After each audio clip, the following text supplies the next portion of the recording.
here, everybody. We are so excited. This is going to be a fun night, and we're just really grateful you're here. I feel like we should say the Pledge of Allegiance or something, but we don't have a flag, so I want you to know that's how we always start events. So here we are. We're going to have a great night. It's all about you because you're the members, the supporters, the people who keep us going, because we got a great mission to deliver, and we're excited about it. So tonight I have Austin Umdahl, who is Ocular Artistry, and he's an intern with videography. So you'll see that I look pretty fancy tonight and in the video world.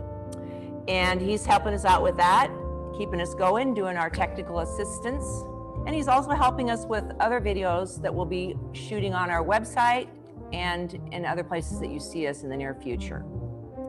Also want to tell you a little bit about our website. There's a few things that have been going on with that. Ace Forte Creative is our website host. And Austin actually made a virtual tour that is really cool. And you can go and see the inside of our museum. He's going to show you how to use it real quick here. You follow the dots on the row on the floor, and you can go throughout the whole museum. So he'll show you a little bit here.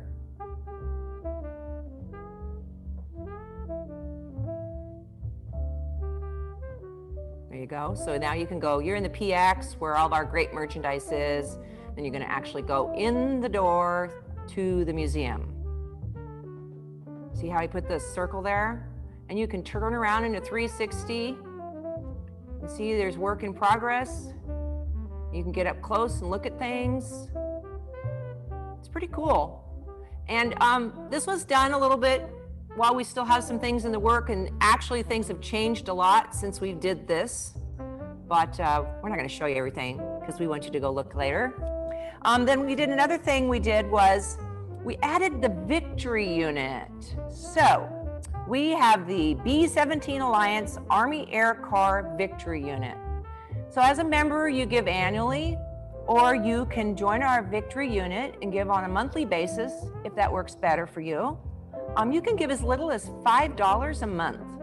And we outline exactly what that money helps us purchase for the restoration of the Lacey Lady. So that's pretty cool. So we also, on that page, you'll see Operation Preservation. And that's a page where we're going to be updating on a monthly basis, just kind of let you know new projects that we're working on. Okay? So before we get started, I have a couple event housekeepings. You can have question and answers alongside in the chat. And at the end of the presentation, Steve will answer your questions. We are going to have a drawing for a book. So anyone who's here present tonight will get involved in that drawing, and I will be giving away a free book. It's signed too.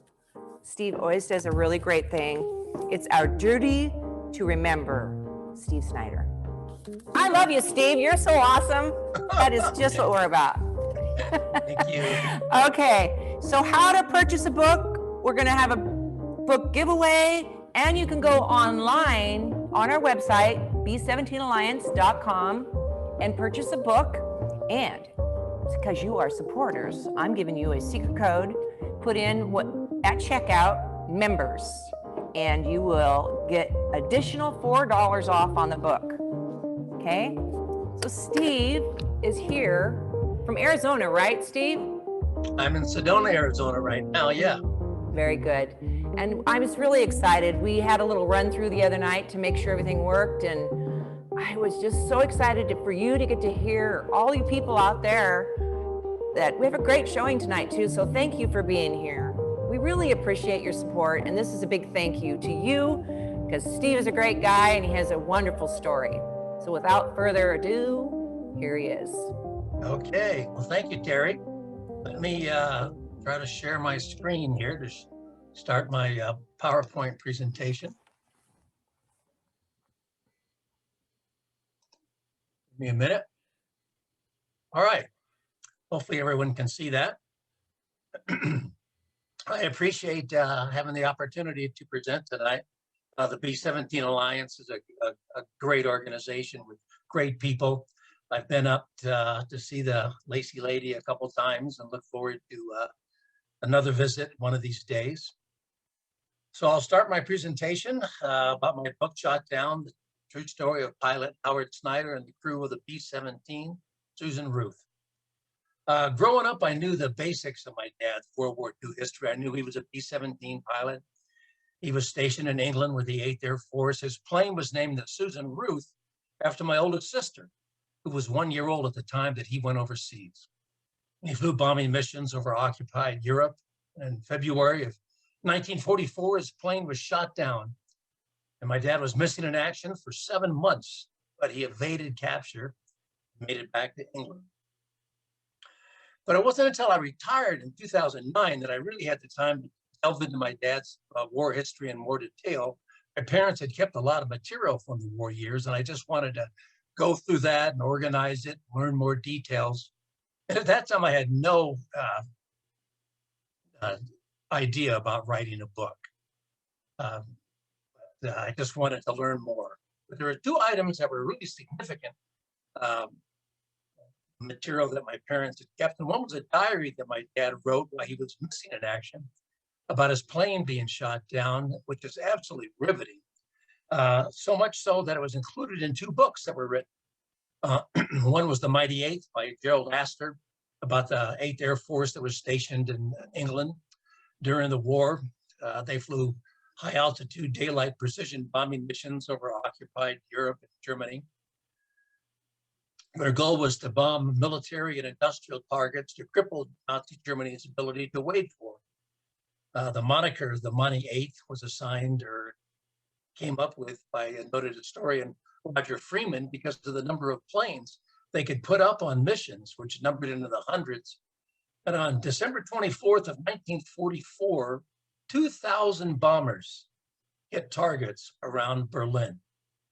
I mean, I get excited when I see one B-17, you know, the Lacy Lady or one of the flying B-17s. But can you imagine having 2,000 bombers going overhead? Incredible. The other book was First Over Germany by Russell Strong. It was about the 306 bomb group that my dad was in. Russell Strong was a navigator in the 306 bomb group. The motto of the 306 was First Over Germany because they were the first bomb group to hit a target in Germany, Wilhelmshaven, on January 27th of 1943. The other item that was really significant was all the letters that my dad had written to my mother while he was stationed in England before his plane got shot down. And he was very candid in those letters. He talked about what bombing missions were like, what life was like in London and England at the time, what life was like on the air base, escapades of him and his crew. And I just became fascinated with the story of my dad and his crew, and it became my passion. I started reading book after book about the air war over Europe. I went on the internet and spent countless hours doing research, downloading declassified military documents. I went on a quest to find relatives of all of my dad's crew and asked them for any information they could give to me. I started going to World War II veterans reunions, listening to the vets tell their stories. And finally, 3 years into my research, I just came to the conclusion that the story of my dad and his crew was so unique and so compelling that it needed to be told, people needed to read about it. So I decided to write a book. The first half of the book builds up to the day that the plane was shot down, and the second half of the book is all about what happens afterwards. And it's just not about my dad, but it's about what happened to each member of the crew, because something different happened to each guy. And it's also about all the Belgian people that risked their lives trying to help my dad and crew. But I probably wouldn't have written the book if it wasn't for two Belgian gentlemen.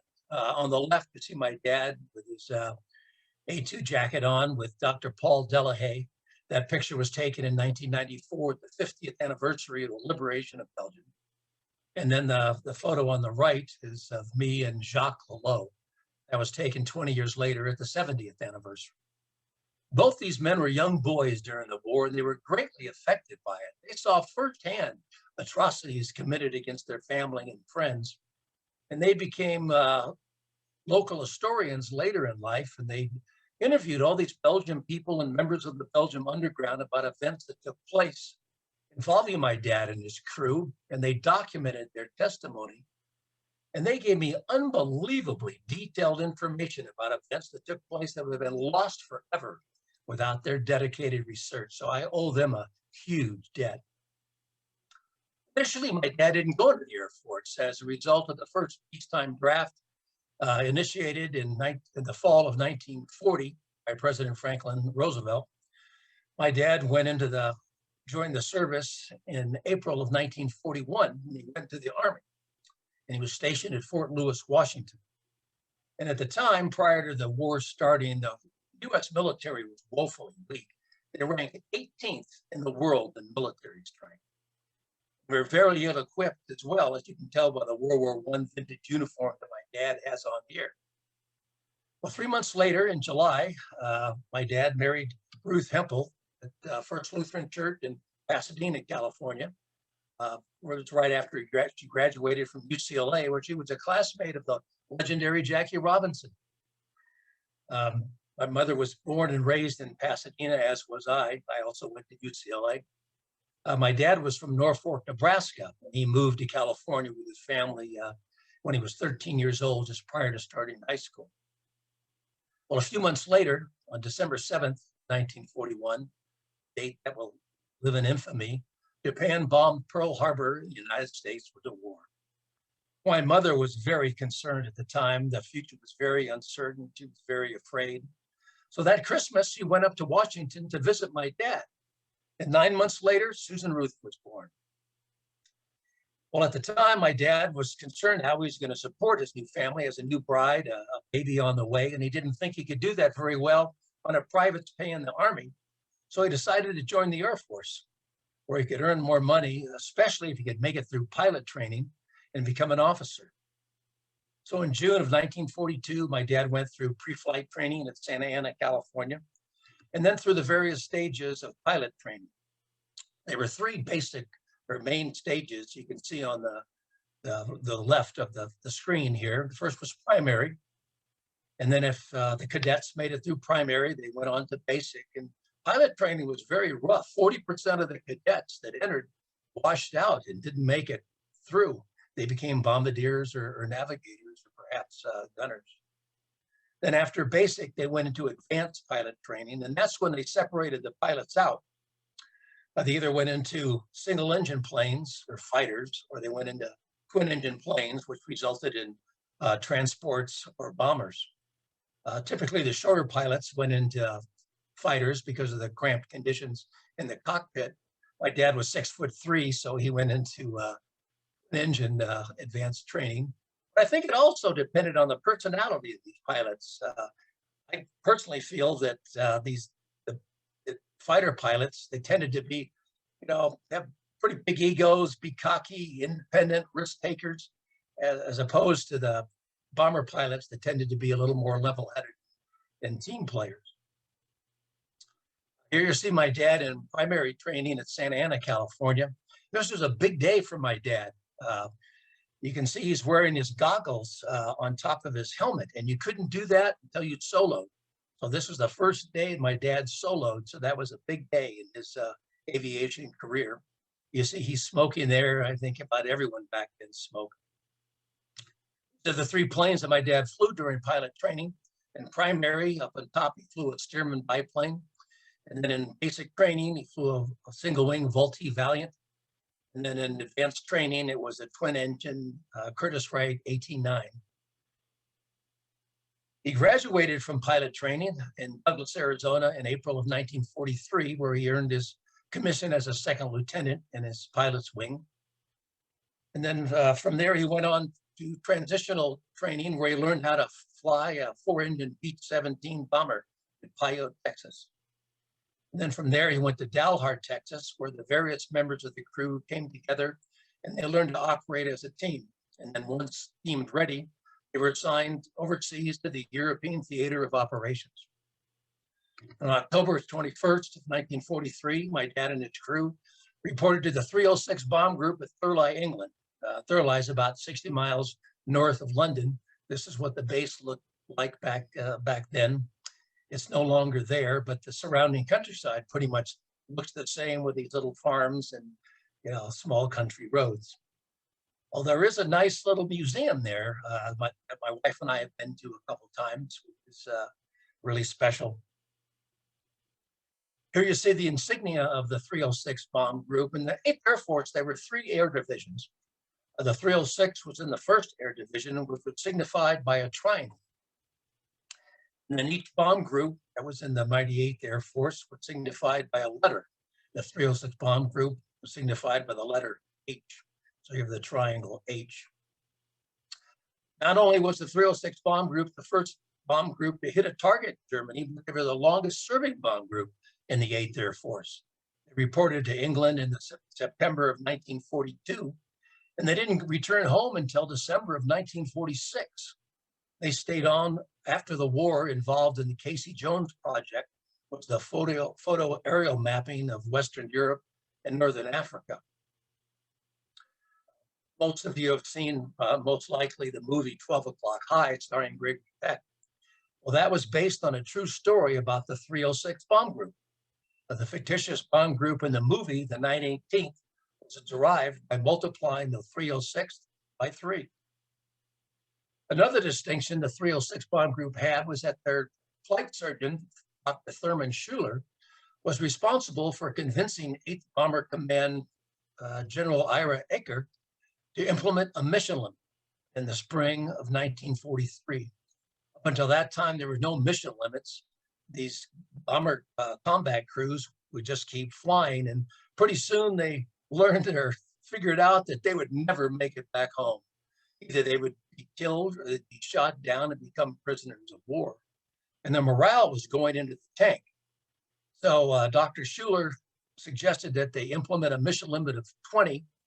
General Aker set it at 25, but at least they had a light at the end of the tunnel and something they could shoot at and have the belief that maybe they could make it back home. Every bomb group had 4 bomb squadrons. There's the 4 bomb squadrons in the 306 Bomb Group. On the upper left, you have the 367th Clay Pigeons, so named by a journalist because they took horrendous casualties during World War II. And then to the right is the 368th Eager Beavers, and down to the lower left, the Grim Reapers, and then my dad's squadron, the 369th Fight and Bite. I always like to point out the ground crews. The combat crews received all the recognition and all the glory, but it was these ground crews that really kept these planes flying. After a mission, these bombers would come back and they'd be all shot up. These ground crews would stay up all during the night in very inclement weather, sleet, rain, snow, doing repairs on the plane, repairing battle damage, doing maintenance, replacing engines, replacing tires. And they really considered these bombers their planes. They took great pride in their work. And they just considered that they lend out these planes occasionally to the combat crews to fly. So they really were the unsung heroes. Here you see my dad's crew. A B-17 had a 10-man crew. There were 4 officers kneeling in front. This is my dad on the lower left. He was the lead pilot, and as such, the commander of the crew and the plane. And then going across, you have the co-pilot, the navigator, and the bombardier. And behind them were 6 enlisted officers, non-commissioned officers, I should say, who were mainly gunners. 5 of these men came back, but 5 of them did not. This is not the Susan Ruth. That was just another B-17 that they took the crew picture in front of after they arrived in England. And I like to point out the nose art here on the plane. I love the nose art. Interestingly enough, the Air Force was the only entity that allowed their planes to be painted. The Navy didn't, the Marines didn't, nor the other countries. The Air Force thought it would help the morale of these young guys if they could paint and name their planes, personalize their planes.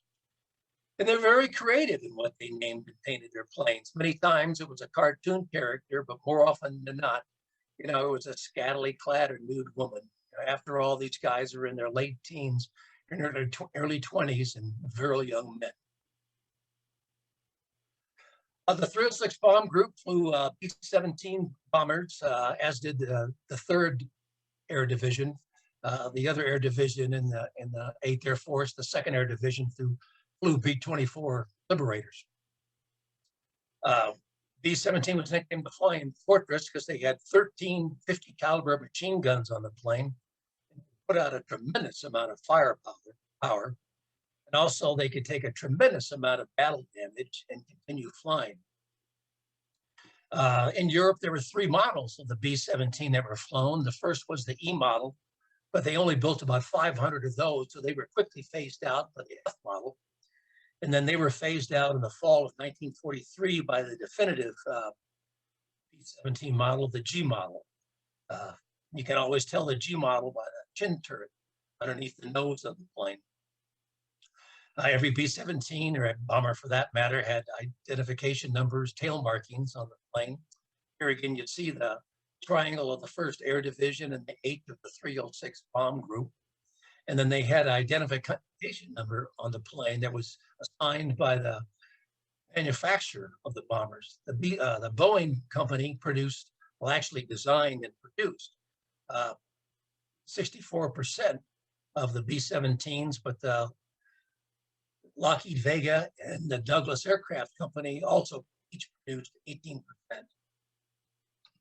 Here you see the crew positions on the plane. Again, this was the G model with the chin turret up in the nose of the plane. You had the navigator, the bombardier, the 2 pilots, flight engineer, the bomb bay, the radio operator, the belly gunner, 2 tail gunners, and then the waist gunner.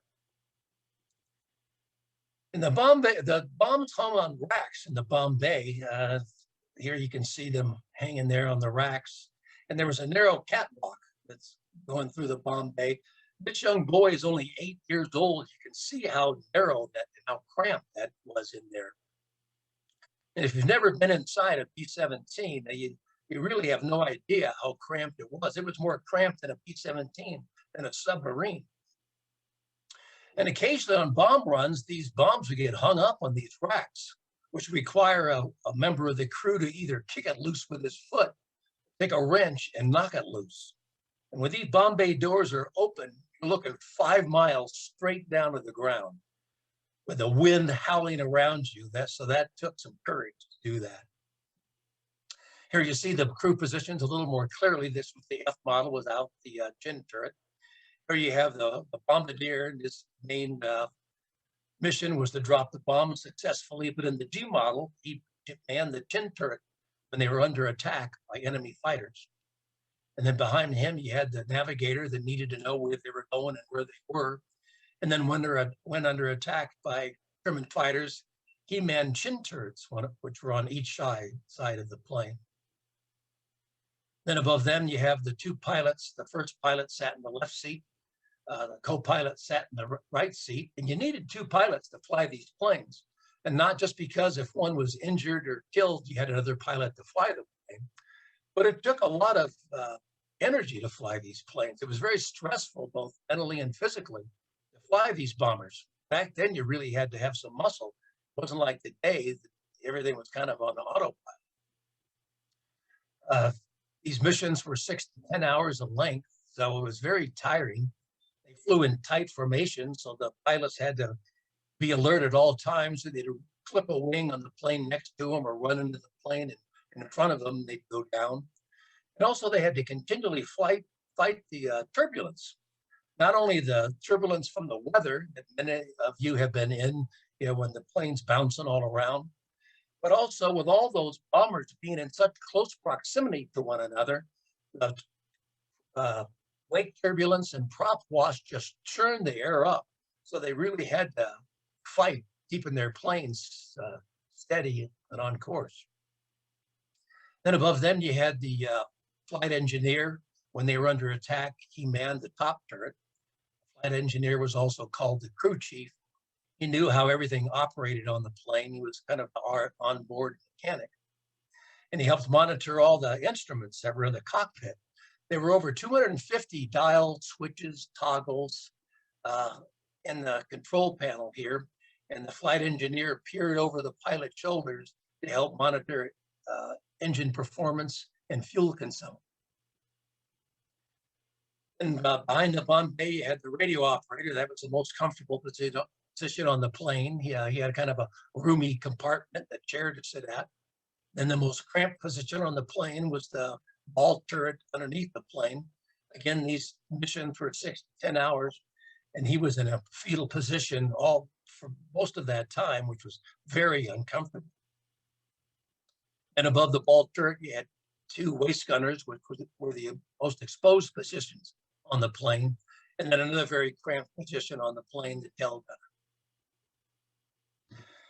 My dad flew his first mission on November 3rd of 1943, a mission to Wilhelmshaven. It was the first time the 8th Air Force put up over 500 bombers on a mission. And flying combat was unbelievably brutal and extremely dangerous. 26,000 men died in the 8th Air Force, which was more than the entire Marine Corps fighting in the Pacific. Another 28,000 men in the 8th Air Force became prisoners of war after their bombers were knocked out of the sky by either German fighters or anti-aircraft fire. Being a combat crewman in the 8th Air Force was the most dangerous duty assignment in the United States military during World War II. And it was dangerous from the time they took off, from the time they landed. At its height, the 8th Air Force had 40 bomb groups located in an area of England called East Anglia, which was about the size of Vermont. And these bases were located only about 5 to 10 miles apart. So on the day of a mission, you had hundreds of these bombers taking off all at the same time. And back then, there was no air traffic control. There was no radar. So you couldn't see anything because of the lousy English weather most of the time, being fogged in and overcast. So they couldn't see anything until they got above the cloud layer. So mid-air collisions were not uncommon trying to form up. And it took an hour to 2 hours for them to form up. Individual planes had to form up into 3-plane elements. Elements formed up into bomb squadrons. Bomb squadrons formed up into bomb groups. Bomb groups formed up into air divisions. Into combat wings. Combat wings formed up into air divisions.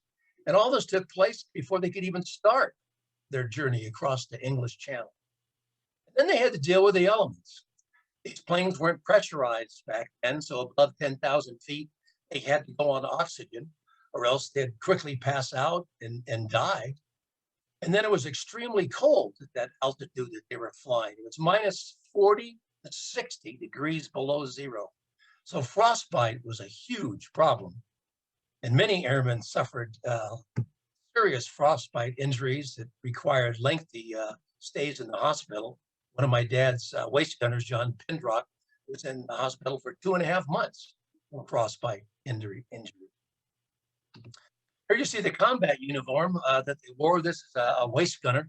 Here you see his steel helmet, his tinted goggles because of the brightness of the altitude of the sky at that altitude, his oxygen mask. This was a flak jacket that they wore. It was a metal apron that had metal plates in the front and the back to help protect them.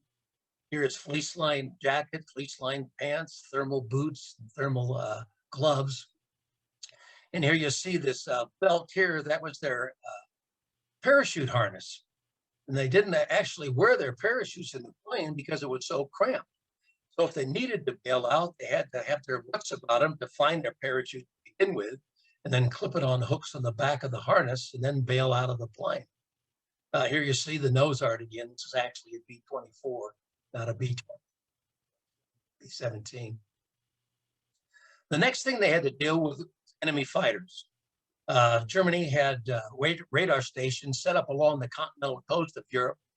So the Germans knew when these bomber formations were crossing the channel and heading over into their territory. And then they'd send up their Air Force, the Luftwaffe, to intercept them. At the beginning of the war, it was 8th Bomber Command's belief that these heavily, armed bombers with all these machine guns and flying in tight formations of hundreds of bombers at a time could defend themselves from the Luftwaffe. And they flew, well, I forgot about this one, excuse me. Here you have another image of a waist gunner firing his 50 caliber machine guns, fighting off the Luftwaffe, again with his flak jacket. You see all these spent shells down here on the floor. And that was like stepping on ball bearings or marbles. The ammunition for these guns came in belts of 27 feet long. So they said if a gunner fired the whole belt, he fired the whole 9 yards. As I was mentioning, 8th Air Force thought they could fly, they could defend themselves from the German Luftwaffe. They flew in what was called a combat box formation. And here you see the box of a combat wing. And then within each box of a wing, you had 3 boxes representing bomb groups. And then within each box of the bomb group, you had 3 bomb squadrons. And the theory was that all this interlacing firepower could ward off the German fighters. But unfortunately, that was not the case. In the early years of the war, the 8th Air Force took devastating losses in 1942 and in 1943. Even though that they implemented that mission limit of 25 in the spring of 43, it was statistically impossible to complete 25 missions.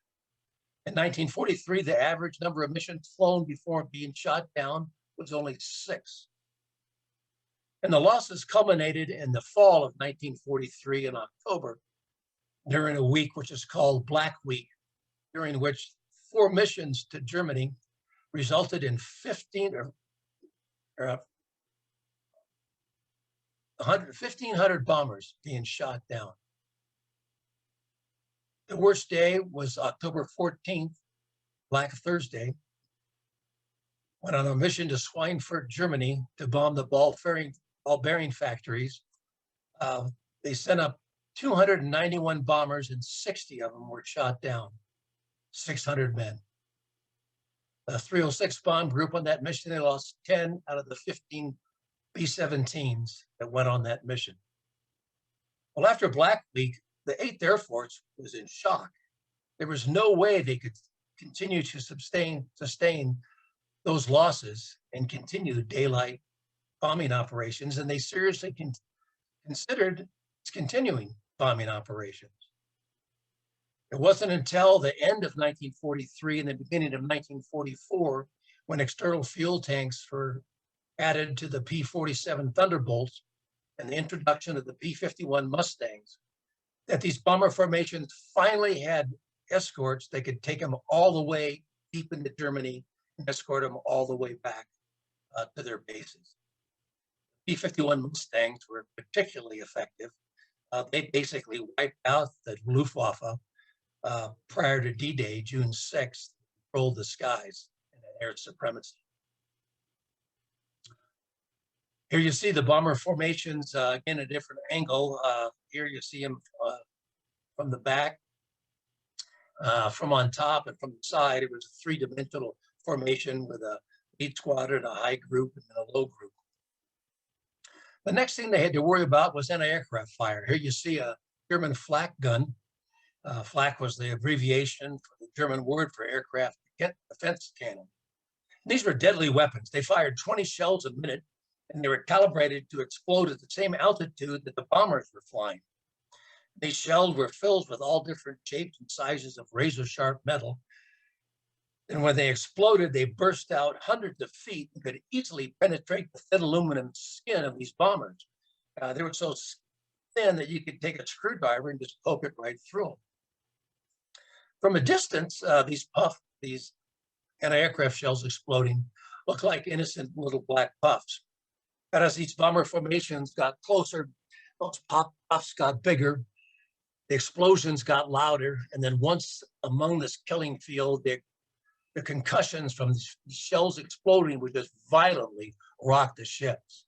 My dad said that even though it was so cold at that altitude, during these bomb runs, he'd be dripping with sweat and his clothes would be soaked. When they neared the target, the first pilot gave command of the plane over to the bombardier who flew the plane in the bomb run using the Norden bomb sight. It was a revolutionary device at the time. It was tied into the autopilot of the plane. And it could calculate various factors, such as the speed of the plane, the altitude of the plane, wind speed, crosswind, so they could accurately drop the bombs. They were highly secretive. A bombardier had to take an oath to defend the Norden bomb site with his life. Little did the US know that at the time, the Germans knew all about the Norden bomb site.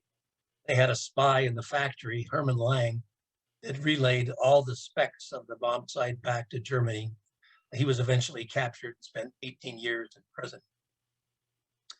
Here you see the bombardier looking through the crosshairs of the bomb site.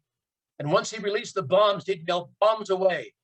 And that would signal the first pilot to take control of the plane again. And then he would make a big turn and go to another pre-designated point called the rally point, where all the bombers that made it through the bomb run would try to form up again and then head back to their bases in England, but once again have to face enemy fighters. And then once they came back to England, they had a number of dangers to face. Again, the weather was usually, most often, pretty bad, and they couldn't even find their bases because of the overcast. They had injured and killed crewmen on board. They had battle damage. A lot of these bombers were shot up. They had engines out, landing gear that couldn't come down, instruments that were they're shot out. And as a result, again, crashes were not uncommon and more airmen died. It was on a bombing mission to Frankfurt, Germany on February 8th of 1944 when my dad's plane dropped their bombs successfully, but their bomb bay doors got hit by flak. And as a result, they couldn't get them back up. And as a result, that caused a drag on the plane, and they started losing airspeed, and they couldn't keep up with the bomber formation coming back to England.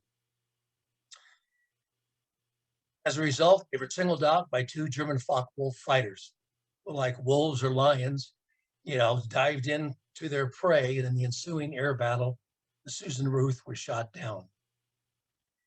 2 of the 10 crewmen were killed in the plane. The other 8 crewmen were able to bail out successfully. But both those German Focke-Wulf fighters were shot down as well. One crashed, piloted by Siegfried Merrick, and he died in the plane. The other one was piloted by Hans Berger, who was able to bail out and made it through the war. During my research, one day my wife, Glenda, asked me, or told me, I should say, "Why don't you try to find the German pilot that shot down your dad's plane?" And I thought, well, that's a ridiculous idea. She has no clue what she's talking about. She's naive. There's no one in the world that could do that. But like a good husband, I did what she told me to do. And lo and behold, I found Hans Berger. And fortunately for me, he became a translator after the war, so he spoke perfect English. He gave me some wonderful insight about what it was like to go up against the 8th Air Force. It's in the book. And not only did I find out that he was shot down, but he was shot down by the gunners on my dad's plane. They actually shot each other down. Pretty amazing. After my dad bailed out, he came down right at the French-Belgian border, planted in some trees, and this is a picture that was sent to him by one of the Belgian helpers. There's over 200 time period photographs in the book, so you can visualize everything that you're reading about. And my dad's parachute got hung up on the branches. He was dangling 20 feet off the ground, and he couldn't get down. But fortunately for him, a couple young Belgian men, Henri Franken and Raymond Durvan, came to his rescue before the Germans got to him. This occurred in early afternoon. They told him to stay put and hide. They'd come back that night to get him because they thought it was too dangerous for him to try to move him during daylight when German patrols were combing the area. Here you see Henri Franken, one of the 2 men that helped my dad down this tree. This was a photo that Henri sent back to my dad after the war was over. That night, they came back and got him, and they took him to the Duvan farmhouse, which is right at the French-Belgian border. That house is still there today. These trees are in France, but the house is in Belgium. So it was right at the border. He spent one night there. They thought it was too dangerous for him to stay there any longer than that. Again, with those German patrols combing the area. So the following night, a Belgian customs officer, Paul Dilcan, came in a tandem bicycle to pick up my dad and take him to a safer location. So they headed out the next night. It was the middle of the night. My dad says pitch black, raining. He had some shrapnel wounds from the anti-aircraft fire in one of his legs, so he could only pedal with his good leg.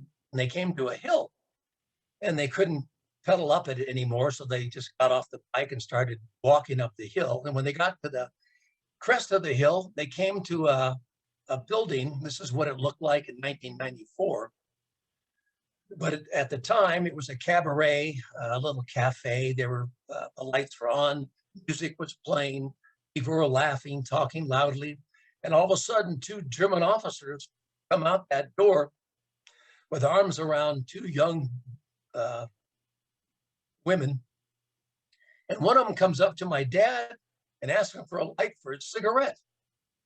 Well, my dad couldn't speak German or French at that time, but fortunately, Paul knew what the guy wanted and lit his cigarette, and they let him go on their way. My dad said that these two German officers were so schnockered, as he put it, drunk, and too interested in these young girls to really pay too much attention to a couple of guys just pushing a bike up this road in the middle of the night. And after that, he was moved from place to place to place. How long he stayed in any given location depended on how brave the Belgian people were who lived there and how dangerous the Belgian underground thought it was for him to stay there. He might spend one night, he might spend 6 weeks. He had many Belgian helpers. Here you see a few of them. And the people who helped my dad and other members of his crew, for that matter, are unbelievably brave people. They risked not only their lives, but the lives of their family and friends, because if the German secret police and Gestapo found out about it, they would be arrested, tortured, and either shot or sent to a concentration camp. And some of the people who helped my dad and other members of his crew didn't meet that fate. This is my dad here on the left. As you can see, he was quite a bit taller than the locals. They put a beret on him to help him kind of blend in with the locals. Here you see two women that he spent lengthy periods of time with. That's just Ghislaine Bayou on the left. It was with her and her husband, Maurice. My dad wrote his diary. And then on the right is Jeanette Guedin. Her husband was a captain in the French army who was captured when Germany first invaded the lowlands in May of 1940. And he was a prisoner of war for the remainder of the conflict. Normally when underground came across down airmen, they tried to get them back to England through various escape routes, down through France, over the Pyrenees into Spain, and now through British controlled Gibraltar. But something always went wrong trying to get my dad out. And it was a very stressful time for him. You know, after all, his plane was attacked, it was on fire, he has to bail out. He came down in a foreign country, has no idea where he is. Doesn't know what happened to his buddies on the plane, can't communicate with the US military. And here he's being helped by complete strangers. They can't speak each other's language. My dad had a little French-English dictionary that he could refer to. And any of these people that were helping him could be a collaborator and turn him over to the Gestapo. And there were several occasions where he almost got discovered, which were described in the book. One was at the home of Maurice and Ghislaine Bayou in Charleroi. This is a house, I've been in there. You can't really see it too much with the house. There's an attic up here on top of the house, a tile roof, which is very slanted.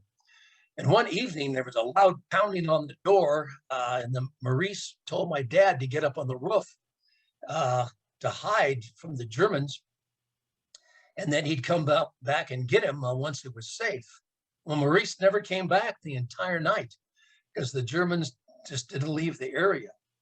And I've been in that attic, and there's just a really tiny, small window that you can crawl out of, and that roof is at a very thick slope. And I can imagine being up there all night, the cold in this tile roof. It had to be quite a scary experience. But finally, my dad got tired of hiding. Word came that the Allies landed at Normandy on June 6th of 44, and my dad decided to get back into the fight. Unlike most airmen, he had that year's experience in the Army, so he knew how to fight on the ground. And he decided to join the French resistance. His helpers tried vehemently to talk him out of it because it was too dangerous. He'd either die fighting against the Germans, or if he was captured, he'd be shot on the spot as a spy. But he thought it was his duty to get back in the war. So he crossed the border. This is Amy Cools, another one of his helpers. They crossed the border from Belgium into France on bicycles. He joined up with a unit of the French resistance called the Maquis. This is not the unit he joined, but this is typically what they look like. The Maquis were a bunch of independent ragtag guerrilla groups located all across France. Their assignment was basically to harass the Germans. They would disrupt communications, sabotage railroad lines, attack German convoys, assassinate German officers. And they were supplied by the British through airdrops, and they got their instructions also from the British through coded messages over the BBC. And my dad said when they said that there'd be a German convoy coming down this road on this date at that time, sure enough, they'd be there. And that was the result of the British cracking the German Enigma code and knowing everything that the Germans were up to. There were about 20 guys in my dad's unit. They were led by a French lieutenant who had escaped from a German prisoner of war camp. There were some Belgians, some Frenchmen, and also some Algerians that my dad said were ferocious fighters. Here was the farm that they stayed in just across the border in France, in Wallers, France. This is a picture of my dad in the front of the farmhouse in 1994 that I took. He stayed in this tower where you see these two windows here. On one occasion, early in the morning, he was shaving. He just had his skivvies on, shaving cream in his face. And he saw a German patrol coming up the road to the farmhouse. So he jumped out of these windows and hightailed it into the woods so he wouldn't be captured. And I've been in this farmhouse, I've been in that room that he was stayed at. It's just living history right there, which is an amazing feeling to be there. Here you see my dad fighting with the French resistance. Who took this picture and how it got back to my dad, I'll never know. But this is him fighting with the resistance in 1944. Finally, 7 months after he bailed out, word came that there were US troops in a nearby village of Trelone, France. So he walked into the town, and the town square went up to an army major. It was actually an element of Patton's Third Army, which had come up through France after D-Day, identified himself. They interrogated him to make sure he was who he said he was. Then he hopped a ride on a convoy taking German prisoners to Paris, and then hopped the transport back to England, where he sent a Western Union telegram to my mother saying, "Fit as a fiddle, honey, bank the money." He had all that back pay from missing in action for those 7 months. Belgium is a very unique country. A lot of people don't realize it's really divided in two. The upper half of Belgium is called Flanders, which is rather industrial, and they speak Flemish or Dutch. And then the bottom portion of Belgium is called Wallonia, where they speak French, and it's very rural farmland. My dad's plane and the guys who bailed out came down right at the French-Belgium border. Actually, my dad and the plane came down in Belgium, and the other guys that were bailed out came down in France. And then the resistance took them over into Belgium. Here at Charleroi, where my dad stayed for a while with various people. And then the farmhouse that the French resistance group stayed in Prélon, France, is just right across the border.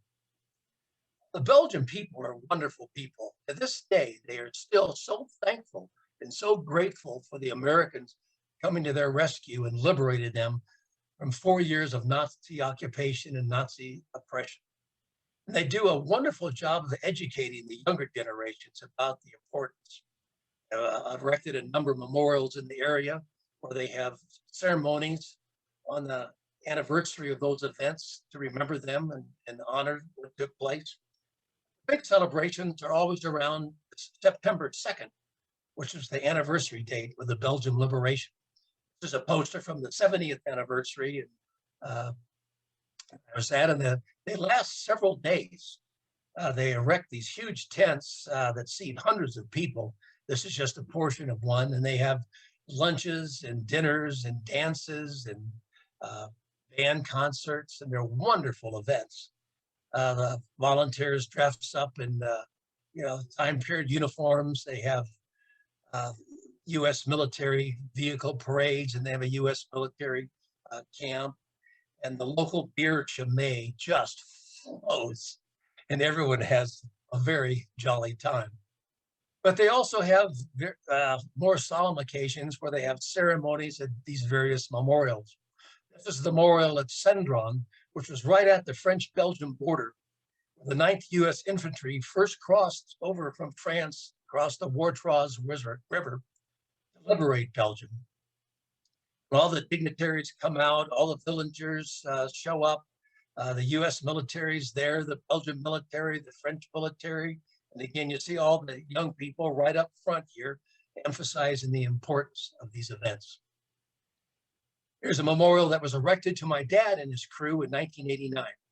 And like most World War II veterans, my dad didn't talk a lot about the war until he went over with 3 other members of his crew that were still living at the time for the dedication of the memorial.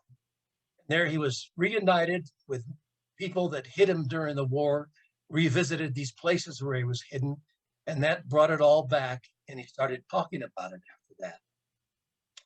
Here you see my dad at the dedication of the memorial. This is Dr. Paula Delahaye that I mentioned earlier.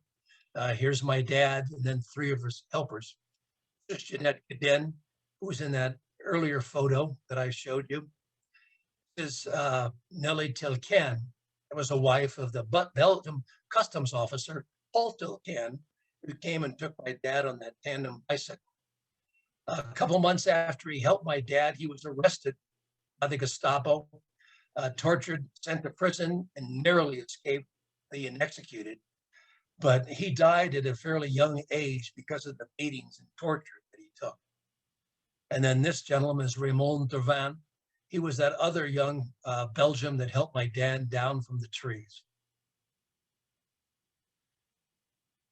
I've been to Belgium 6 times, and on 2 of those trips, I've continued on to Munich, Germany to visit that Luftwaffe pilot that shot down my dad's plane, Hans Berger. This is at his apartment in Munich. Here he is in his apartment. He has his fighter jacket on, wearing his Iron Cross. He shot down 7 B-17s and 1 Spitfire. He himself was shot down by 3, he was shot down 3 times and made it through the war. And most all of his friends were shot down. A lot of people ask me, well, how can you like this guy that shot down your dad's plane? But Hans and I have developed a wonderful friendship. He was pretty much like U.S. flyers. He was 19, 20 years old at the time, fighting for his country, trying to do a job and trying to stay alive. He said it was unfortunate they had to be shooting at each other, but that was war. He probably wouldn't have made it through the war, except near the end, he became a test pilot for the Henkel HE-162 single-engine jet fighter that the Nazis were trying to develop that never really got into the war. But that probably saved his life. Here, after his apartment, he went over to the Hofbrauhaus to have a nice Augustiner beer. So I cherish Hans's friendship. There was no other event in history that affected my dad more than World War II. It was the defining moment of his life.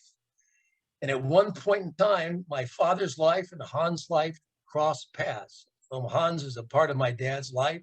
He's a part of my story. My dad's story, I should say. Here you see my dad and I in 2004 at the World War II Memorial. He wanted to see it before he died. I accompanied him to a reunion for the Air Force's Escape and Evasion Society. And this was right before its official dedication. And that was the last trip he ever took. 3 years later, in 2007, my dad died at the age of 91. He wasn't the last crew member to die, but he was the oldest. And virtually all the World War II veterans are in their 90s or hundreds today. This chart is a little outdated, but at the end of the war, there were 16 million veterans. And today there's less than 3% of those great men left. There was no other event in history that affected more people than World War II. 60 million people died. Millions more were wounded. Millions more were left homeless and displaced. It changed the course in the United States forever. And the brave young men who fought and died for freedom must never be forgotten. It is our duty to remember. Thank you.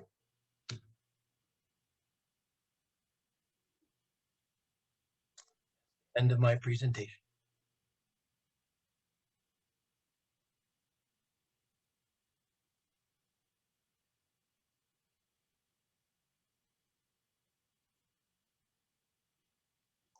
Anyone still there? Oh. I wasn't ready. I didn't realize it was time. Oh, okay. So that was fabulous. I'm kind of speechless because there was so much detail and so much history, and you taught me many things. So I just want to thank you so much for doing that. My pleasure. Yeah, I am so fortunate to know so much about my dad's World War II history and about his crew and what happened. You know, and most years, not last year because of COVID, I go around the country attending air shows, signing copies of my book, and I do a lot of PowerPoint presentations to various organizations. And the vast majority of people I meet, they know very little about their veteran because their veteran didn't talk about the war. Yeah, you're And right. so They did I am so blessed to have known I'm so so much. thankful that you took the interest to find out. Well, just one thing led to another. It's changed my life since I wrote the book. And I can't wait to get back to Belgium. Every time I go to Belgium, I learn a little something new that I didn't know before. It's incredible. I just wish that, you know, more people were able to know the particulars about their veterans' experiences, because as I said, they are the greatest generation. They really are. And that's why I was so excited about it, you telling your story. You know, 3% being left. That's why it's so important that we do what we do, you know, building a World War II education center, restoring the Lacey Lady. Hey, and by the way, if you haven't been on a B17, there's going to be one in the Salem Airport, August 30th through September 7th. So Sentimental Journey is coming to town. So we're very excited. And you can see that inside, that passway that you showed that's so thin. Yeah, it's 8 inches wide, that catwalk. 8 inches. Yeah, yeah. Okay, so we have a winner. Oh, you are kidding me. Stanton Ricky, you win the book. Stanton Ricky is 100 years old. He's a World War II B-17 pilot. Oh, my word. A veteran of 3 wars. He's a very good friend. We love him so much. He tells great stories. I love it. Fabulous. Okay, Stanton, I'll be sending that to you. So anyway, we are going to resume Veterans Coffee Club on June 17th. So I hope you can come on the 10 a.m. Thursday the 3rd Thursday, sorry. August 14th, we're going to have a fly-in at the Salem Airport. It's a one-day event, fly-in for food, tours, and the American spirit. And then, of course, August 30th through September 7th is the Sentimental Journey. And we'll have a Veterans Appreciation Day and lots of great tours. So we have one more thing to do to close. I know you're going to enjoy it. Just want to thank everybody again for being here. Thank you, Steve, so much. It was awesome. My pleasure. What you're doing, the B17 Alliance, restoring the Lacey lady, that's living history right there. I admire what you're doing so much. Thank you. It's a big job, but I'm honored to do it. Really, I am. So you can buy the books on our website and you get $4 off with your members discount. Signed copies. Signed copies, yes. Okay, roll them.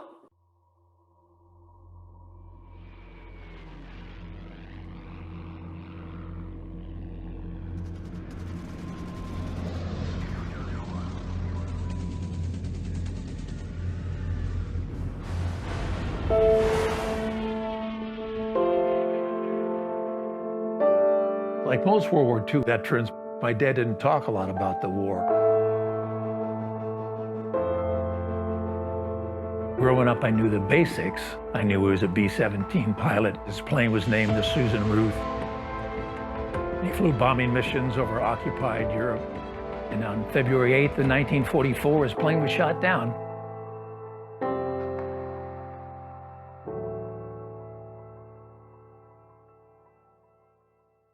I had a wonderful relationship with my father. He was a tough guy, kind of a no-nonsense guy. We compared him to John Wayne. He was that type of character. My parents grew up in an area with tough times. They went through the Depression, and they were tough people as a result of that. World War II came along, and there was no other event in history that affected more people. When Japan bombed Pearl Harbor on December 7th, the country rallied. They believed in their cause, and they were willing to sacrifice all to achieve victory. Flying combat was incredibly dangerous. The average number of missions flown before being shot down was 6. For these guys to keep going up, on mission after mission, knowing that the next one could be their last, took a lot of bravery and a lot of guts. I got shot down on my 8th mission. I was up in the air, and 2 phone calls came in, and they shot the heck out of us. They came in about 1 o'clock. They just made one pass, and everything blew up. 2 of my men were killed in the plane.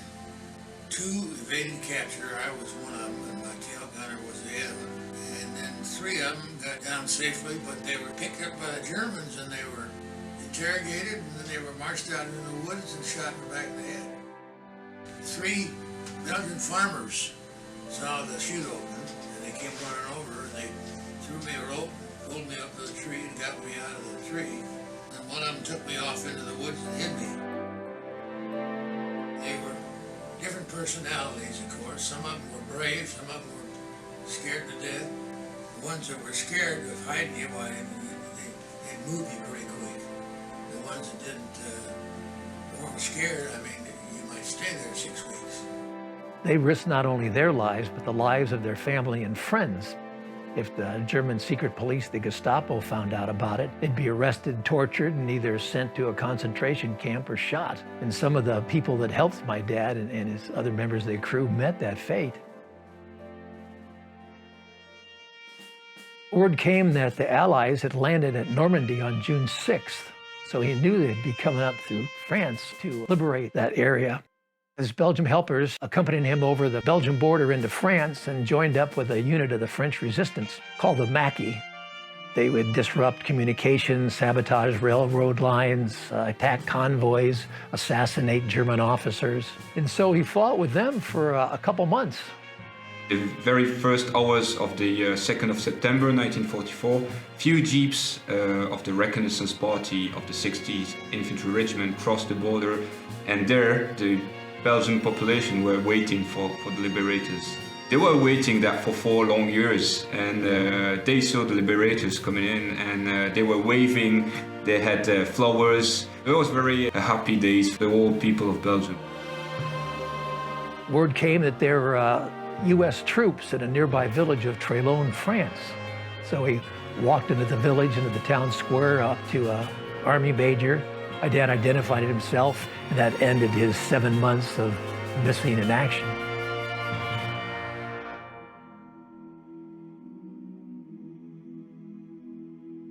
The Belgian people saw firsthand the atrocities committed by the Nazis. To this day, they are so grateful and so thankful still for the Americans coming to their rescue and liberating them from Nazi oppression. My father, Paul Delahaye, started the Belgian American Foundation in 1984. It was for the 40th anniversary of the liberation of Belgium. The GIs who had been killed deserved the right to be honored and to receive homage from us because they gave their life for us. Every year they have ceremonies at these various memorials that they've erected in the area on the anniversary date of those events. But the big celebrations are always on September 2nd, the anniversary date of the liberation of Belgium. Your father came the first time in 1988. I remember him when he came the first time because we were very young, so that was the Americans. We had never seen Americans, you know, so that was a bit crazy. In 1994, I took my first trip to Belgium with my parents. There was an event. There were hundreds of people in this hall, and we were a little late arriving. My dad walked in, and the entire place stood up and started applauding, and it was really moving. You know, they treated him like he was the president of the United States. I'll never forget it. I got a whole new appreciation for my dad because, you know, I knew these stories, but, you know, you hear the stories, but, you know, they're not that personal to you. But when you're there and you've seen these places where the events took place, I've been in rooms where my dad was hidden. He was right here. He climbed out this window to get up on this roof. You know, the history is preserved right there. The locals really saved my dad's life. It's a war we fought together. He came here to liberate my country. Why wouldn't I help him? I corresponded with him from the time I got back to the States until they died. They're wonderful people. They're brave people. I mean, they risk their life to keep you from being captured.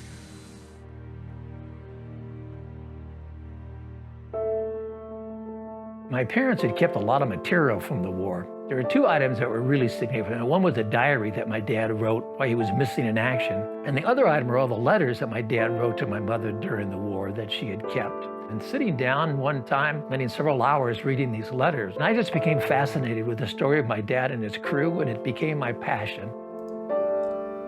I just came to the conclusion that the story of my dad and his crew was so unique and so compelling that it needed to be told. People needed to hear about it, and so I decided to write a book.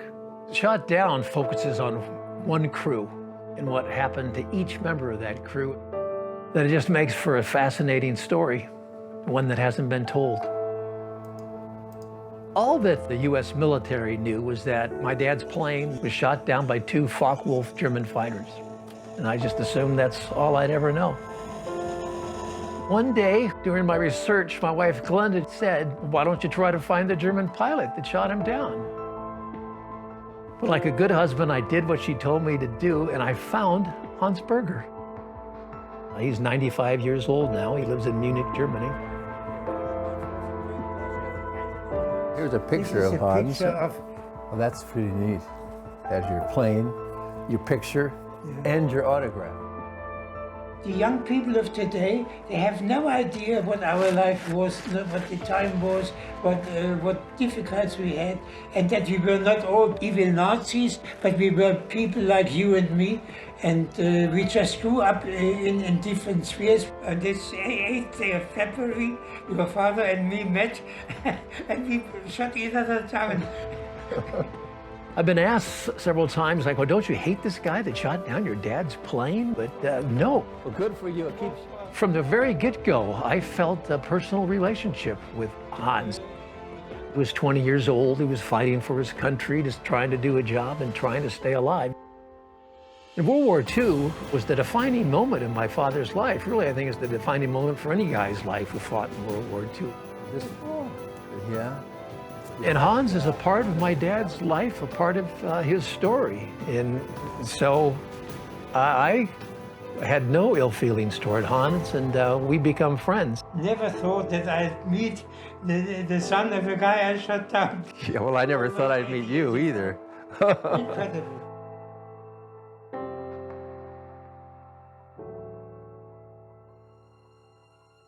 I know the facts, but more want to know the why or how he felt, because I never asked him about it until it was too late.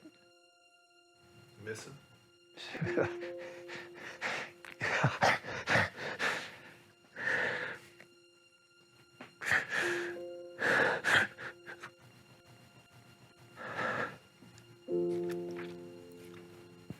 Yes, I do.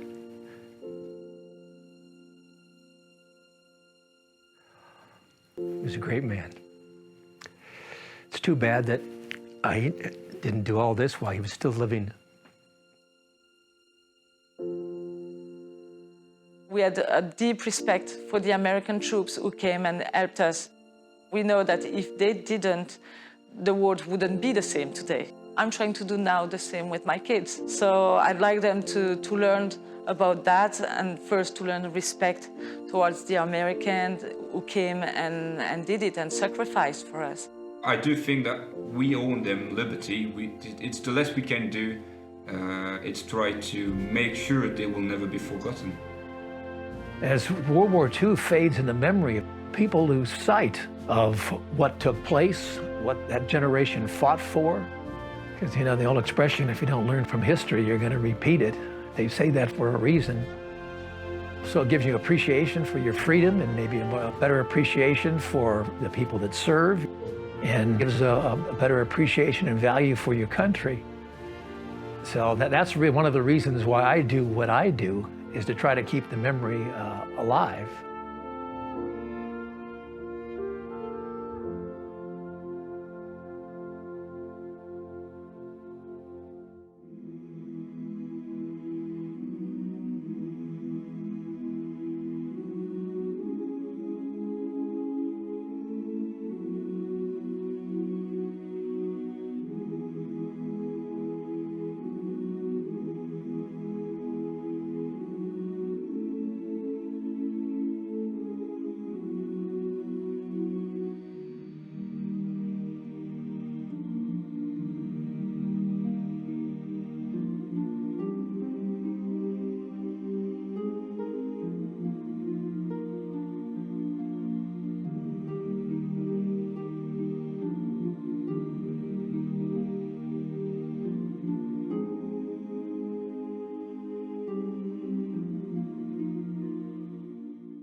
I just want to say thank you so much.